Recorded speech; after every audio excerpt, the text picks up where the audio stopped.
Պարոն Գուդացյան, օրինակ ցուցակում կա,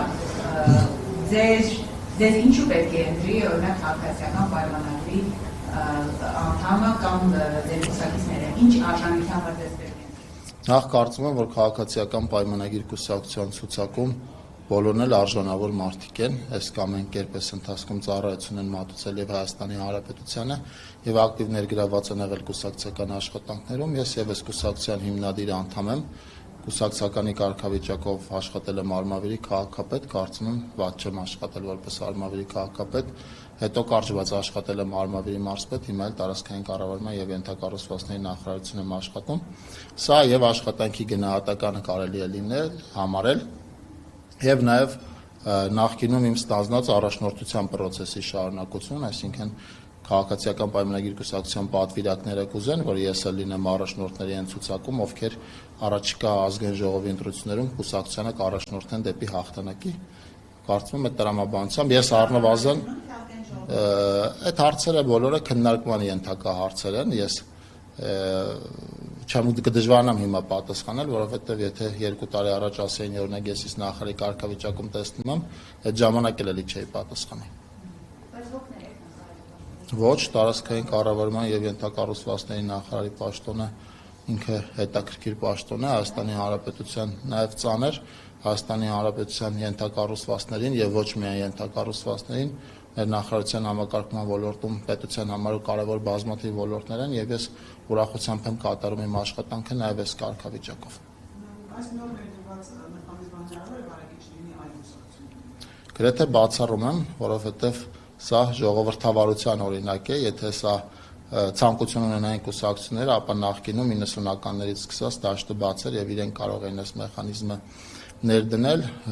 հաշվի առնելով այն հանգամանքը, որ բազմաթիվ կուսակցությունների ցուցակ գրել են եւ գրում են 1-2 հոգի մի աշխատասենյակում փակված, ես գրեթե բացառում եմ, որ առնվազն խոշոր կուսակցությունների մասով այսպիսի որոշում կայացնեն, սա քաղաքացիական պայմանագրին բնորոշ որոշում է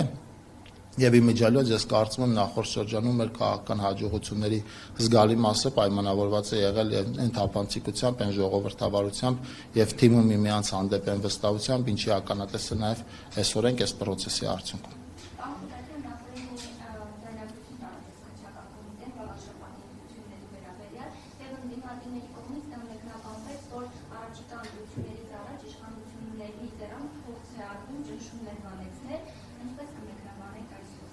Խայտարակ ձայնագրություններ էր, իր բովանդակությամբ խայտարակ, որովհետև 2025 թվականին, 2026 թվականին Հայաստանի Հանրապետությունում կներեք իմ արտահայտության համար, բայց ձայնագրությունից պիտի մեջ բերեմ, հայոյանք դնելով քաղաքացուն ընտրության տանել պարտադրելը, դա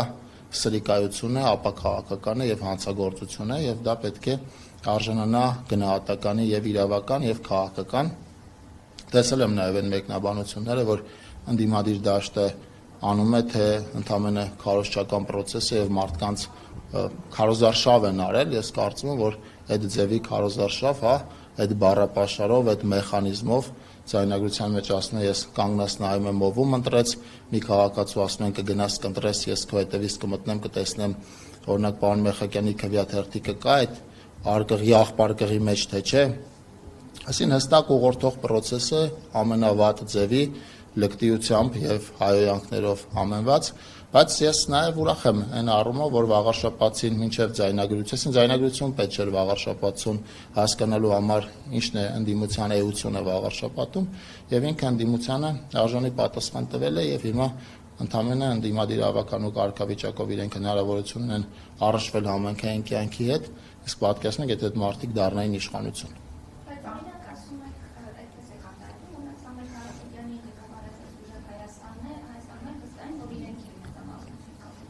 Ընտրության արդյունքները ցույց կտան 2021-ին էլ Ռոբերտ Քոչարյանն էր վստահ, որ իշխանություն ինքն է կազմելու, տեսանք արդյունքը, ընդդիմությունը վաղարշաբաթում էր վստահ, որ իրենք են լինելու իշխանություն, այնտեղ էլ տեսանք արդյունքը, 2018-ին էլ Սերժ Սարգսյանն էր վստահ, որ երրորդ ժամկետը կհաջողի իր մոտը դրա արդյունքն էլ տեսանք, 2026 թվականի ընտրություններին մենք գնում ենք հաղթելու տրամադրվածությամբ, որովհետև մեր թիկունքում եւ արված աշխատանք կա եւ ամենօրյա ինտենսիվ շփումներ կան բնակիչների հետ, չկա այլ քաղաքական ուժ, ով ավելի մեծ ինտենսիվությամբ է շփվում բնակիչների հետ, քան քաղաքացիական պայմանագիրը դիմերում, տեղերում, կառավարությունում, ազգային ժողովում եւ մեզ այդ շփումների վստահությունը ցույց է տալիս, որ մենք գնում ենք ընտրությունները հաղթելու ճանապարհով։ Այն ճանապարհը, որը 2021-ին Հայաստանի Հանրապետությունում եղավ, 2018-ին Հայաստանի Հանրապետությունում եղավ, նախորդ տարի վաղաշաբաթում եղավ։ Մամուլի տեղեկությունները կամպուտացիան այդ բարձրաձայնագրությունների վերհանդերձ կամ դրա խավորը Արգիշնի Մեխակյանները եւս ակտիվ ներգրաված եք այդ ընտրություններում հնարավոր ձեր փոխկապ Պարոն Մեխակյանին ես եմ ուղարկել ձայնագրությունը առնվազն իր ռեակցիայից հասկացել եմ, որ ինքը այդ ձայնագրությունը չէր տեսել, ես էլ ձայնագրությանը ծանոթացել եմ մամուլով, ինձ ճիշտն ասած ընտրություններից հետո հետընտրական էս հարցերը այդքան էլ չեն հետաքրքրում, ես էլ պարոն Մեխակյանն էլ զբաղված ենք մեր աշխատանքով, բայց նաև իրավապահ համակարգին շնորհակալ ենք հետևողական աշխատանքի համար, որովհետև այսպիսի դեպքերը կանխելով մենք պիտի հաջորդ ընտրություններին բացառենք նմանօրինակ լկտի, հանցավոր եւ ապաքաղաքական պահվածքը։ Եվ մի բոլորտային կոնֆուդացիան շատ է քննարկվում ամեն դեպքում մոդուլային այդպես ատոմական կառուցելու համար ի վերջ Հայաստանի իշխանությունը ում է առավելություն տալիս որոշակի արդեն պայմանավորվածություն կա, որովհետև Բեցի այցից հետո տպավորություն է, որ հենց Միացյալ Նահանգներին է վերապահվել։ Հարգելի գործընկերներ, հարցին մենք հրապարակային ենք պատասխանել եւ ես եւ Հանրապետության վարչապետը, ես նաեւ ներկայացել եմ ձեզ մամուլի ասուլիսի ժամանակ, որ մենք 2025 թվականի ընթացքում ընտրել ենք ինչ տիպի ատոմակայան ենք ցանկանում ունենալ Հայաստանում, դա մոդուլյար տիպի ատոմակայանն է, իսկ ինչ տեսակի եւ ինչ մոդելի ատոմակայան ենք ուզում ունենալ, մենք այդ հարցում չենք շտապում, ուսումնասիրում ենք մեր ունեցած առաջարկները, այդ թվում նաեւ Միացյալ Նահանգների կողմից, բայց ոչ միայն Ռուսաստանի Դաշնությունն է առաջարկ արել, մենք ուսումնասիրում ենք բոլոր առաջարկները, որոնք մենք ստացել ենք Միացյալ Նահանգներից, Ռուսաստանի Դաշնությունից, Կորեայից եւ նաեւ Չինաստանից, նաեւ Ֆրանսիայից, որոշում կկայացնենք բազմաթիվ հանգամանքներ հաշվի առնելով, ես կարծում եմ, որ ժամանակակից աշխարհում վտանգավոր ատոմականներ չկան, մասնավորապես այդ երկրները, եթե իրենք իրենց երկրներում են տեղակայում կառուցում ատոմականներ, ապա վտանգավորության հարցը օրակարգում չէ, ինչու մոդուլային, որովհետև այն մեզ լրացուցիչ ճկունություն է տալիս կառավարել մեր էներգահամակարգը, նախորդ տարվա ընթացքում արևային կայանների ծավալի էական ավելացումը բերել է նրան, որ մենք շատ հաճախ մեր հիմնական հզորությունները ներառյալ մեծամորի ատոմակայանը ստիպված են եղել իր արտադրողական ծավալից էական նվազ ծավալով էներգահամակարգում պահել, այլ մոդուլային ատոմականը մեզ հնարավորություն է տալիս շատ ավելի ճկուն լինել կառավարման process-ում, ինչը եւ անվտանգային հարց է մեզ համար եւ էներգահամակարգում կայունություն ապահովելու հարց է եւ հենց այդ ընկած մոդուլային ատոմական ընտրելու մեր մտքին։ Դուք խոսում եք ժողովրդավարությունից, բայց բանակում հոգևոր ծառայությունը լուծարվելուց հետո քահանաները ահազանգում են, որ գեներալները միջադնոտում են հոգևոր ծառայությանը, իրենց սենյակ կանչելով եւ քաղաքական հարցեր տալով։ Դավանաբանական հարցերում ինչ իրավունք ունեն նրանք միջամտելու եւ ինչ մեղք ունեն գնդերեսները, եթե չեն ուզում ընդունել եկեղեցու դեմ շարժումը։ Նախ այդ հարցի մի հատվածին ինչ վերաբերում է բանակում հոգևոր ծառայությունը կրճատվելուն, Պաշտպանության նախարար Սուրեն Պապիկյանը պատասխանել է, որ չի կրճատվում եւ սկզբում հրապարակում էր, որ դուրս է գալիս հոգևոր ծառայությունը բանակից, ընդամենը կառուցվածքային փոփոխություն է լինում, որը ես կարծում եմ ճիշտ եւ բնական, այսինքն երկու տեղից կառավարում բանակային process-ում եւ առհասարակ ոչ մի process-ում ինքը կառավարման էֆեկտիվ մոդել չէ։ Վստահ չեմ, որ այդ քահանաները, մեղմ ասած վստահ չեմ, որ այդ քահանաները, ում դուք մեջ բերեցիք առանց անունները տալու, իրենք ճիշտ ինֆորմացիա են ասում, որտեղ նախկինում եւս ունեցել ենք ցավոք սրտի բազմաթիվ դեպքեր, երբ որ քաղաքացիները կեղծ ինֆորմացիա են տվել, քահանաները։ Համատարած կեղծ ինֆորմացիա են տարածում։ Չէ, համատարած կեղծ ինֆորմացիա չեն տարածում, շատերը ճիշտ ինֆորմացիա են տարածում, խոսելով եկեղեցում առկա խնդիրների մասին, խնդիրների մասին, այսինքն այնպես չի, որ ամբողջ քահանաները Կտրիշ Ներսյանի քաղաքական գիծն են առաջ տանում, ընդհակառակը կան բազմաթիվ հոգևորականներ, ներառյալ բարձրաստիճան հոգևորականներ, թեմերի առաջնորդներ, եպիսկոպոսներ, արքեպիսկոպոսներ, ովքեր համարձակություն են ունեցել բարձրաձայնել եկեղեցու մարկա խնդիրների մասին, եւ ես եւս մեկ անգամ ողջունում եմ այդ հոգեվորականների խիզախ կեցվածքը։ Բացառում եք գեներալների միջամտությունը։ Ես բացառում եմ ապօրինի ցանկացած միջամտություն իշխանության կողմից, մենք այդ խնդիրը չունենք, այդպիսի խնդիր մեր օրակարգում չկա եւ հետեւաբար իշխանության կողմից ցանկացած օղակում կլինի դա թիմեր, կլինի մարզային կառավարություն, թե զինվորականներ, այո, բացառում եմ։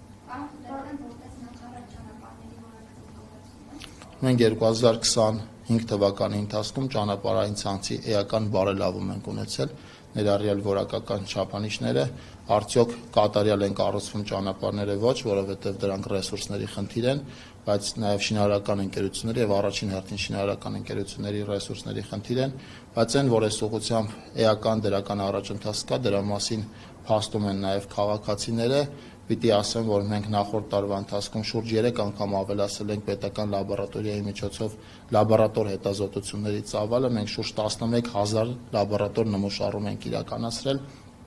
պետական միջոցներով կառուցված եւ ճանապարհային դեպարտամենտի պատվերով կառուցված բոլոր ճանապարհներից նմուշառում է իրականացնում պետական լաբորատորիան, այդ մասով ավելի քան 4,000 նմուշառում ենք իրականացրել, ինչը եռակի ավել է, քան 2024 թվականին իրականացրածը, մենք ավելացնում ենք նաեւ ճանապարհային դեպարտամենտի կարողությունները, շինարարները ավելացնում են նաեւ իրենց կարողությունները, նոր տեխնիկա, ավելի պրոֆեսիոնալ աշխատուժ եւ մենք գնում ենք ճանապարհային ցանցի յուրաքանչյուր տարի ավելի բարելավման ճանապարհով եւ վստահ եմ որ քաղաքացիները դա նկատում են եւ առնվազն իրենցից ստացած ինֆորմացիան դրա մասին է խոսում։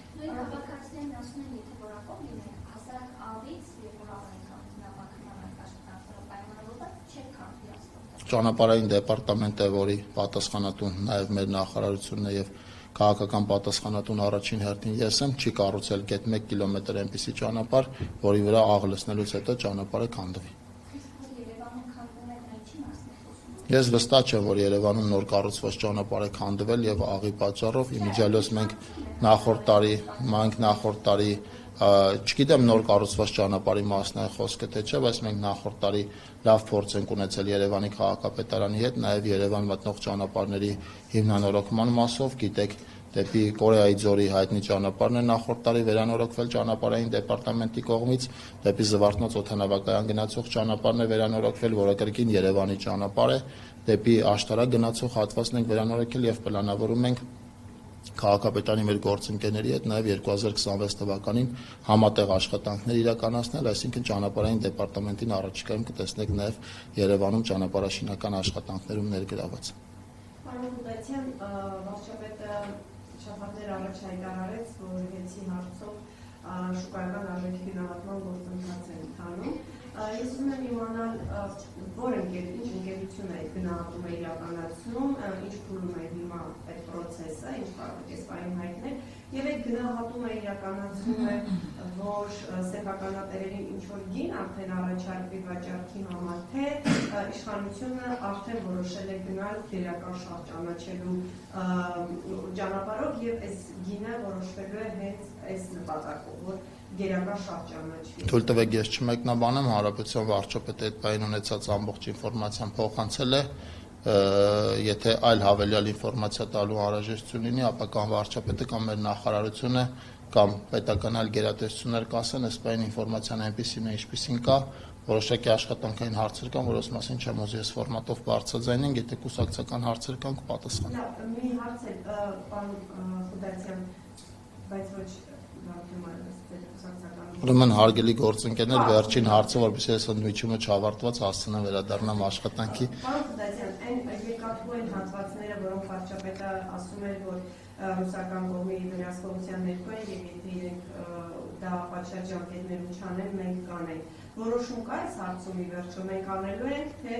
ռուսական կողմից հնչող ազդակները, որ իրենք պատրաստ են անել, թե Հայաստանը քննարկելու է այդ սցենարը։ Հայաստանի Հանրապետության կառավարությունը շարունակում է աշխատանքը ռուսական կողմի գործընկերների հետ, մասնավորապես առաջին հերթին Երասխի եւ Ախուրիկի հատվածում իրենց ներգրավվածությամբ աշխատանքներ իրականացնելու համար։ Ես նախորդիվ ասել եմ, որ իմ տպավորությունը այնպեսին է, որ առնվազն այդ երկու հատվածների մասով մենք որոշակի ըմբռնում ունենք ռուսական կողմի հետ եւ որոշակի պայմանավորվածության կհանգենք, կարծում եմ առաջիկա օրերին դրա պատասխանը կունենանք։ Եթե ստացվի այնպես, որ իրենք անեն դա շատ ավելի լավ կգնանք այդ ճանապարհով, եթե ինչ որ հարցեր խանգարեն, չնայած իմ ըմբռնումը այնպեսին է, որ պիտի հարցեր չլինեն, որոնք առնվազն երասխի եւ ախորիկի մասով խանգարեն, այդ դեպքում, եթե այդպիսի հանգամանքներ լինեն, Հայաստանի Հանրապետության կառավարությունը ինքը կվերականգնի նշված հատվածներում երկաթգիծը, որովհետև դա ապաշրջափակման տրամաբանության կարևոր կետերից մեկն է, ինչի ուղղությամբ մենք շարժվում ենք։ Ռուսական կողմը ներդրում անելու։ Եթե իմ ասած առաջին տարբերակով լինի, այո։ Այսինքն իրենք պատրաստակամություն հայտնել են կոնկրետ